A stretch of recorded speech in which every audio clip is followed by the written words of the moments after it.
Hey everyone, I'm Liana, senior artist from Sephora and Marina Del Rey. Today I'll be giving you guys an inside look on how to create a drop shadow smoky for a hooded eye, so stick around.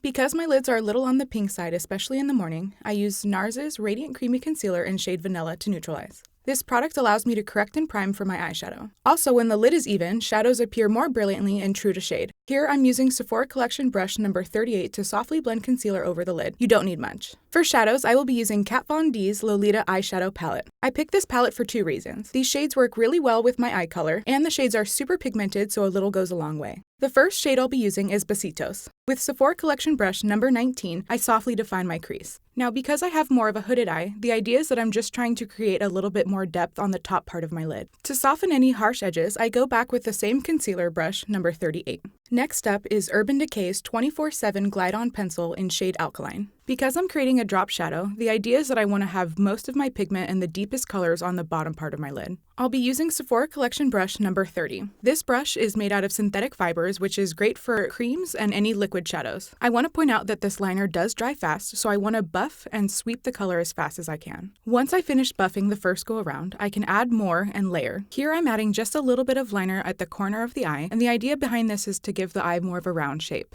So here I'm using the same Sephora Collection brush number 30 to connect the top part of the liner with the bottom part of the liner. Now I'm going in with shade Corazon. Here I'm using Sephora Collection brush number 27. This is a natural hair brush that is more of a square shaped, so it allows me to fit perfectly underneath the eye. Because the brush is a little bit on the fluffier end of things, it allows me to deposit pigment while also blending at the same time.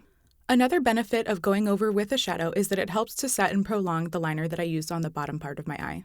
Once again, going in with Sephora Collection brush number 37 just to soften any area that might need a little bit of attention. Next up is Tarte's Sea Glass Liquid Eyeshadow Rainforest of the Sea collection in color Una Noche. I apply some of the product to the back of my hand, which allows the product to stay warm so I have more time to work it into my eye. Here I'm using Sephora Collection brush number 15. This is a small, flat brush which allows me to deposit pigment exactly where I want it. Because this is a liquid shadow, you want to make sure you give it a little bit of time to dry, no more than about a minute or two. Next up is shade Con Amor, and I'm using Sephora Collection brush number 19. For this step, I'm barely grabbing any product. The idea is that I just want to sweep over the liquid shadow. I am currently obsessed with Kaja's Moon Crystal Sparkling Eye Pigment in shade Luminary. I'm using the other side of that Sephora Collection brush number 15, and I'm placing pigment just above where my eye color is. This type of technique is great for anybody who has more of a hooded eye because it allows the eye to look more open. I'm using the other side of the Sephora 15 brush, and once I have the pigment in the place that I want it, I tap in with my finger.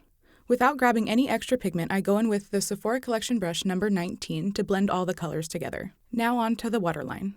I usually work on my waterline last because in case my eye gets a little bit watery or anything like that, it won't disturb any of the shadow that I've just worked on. Using a color like this is also great for anyone who has green or hazel eyes because it will make your eye color pop.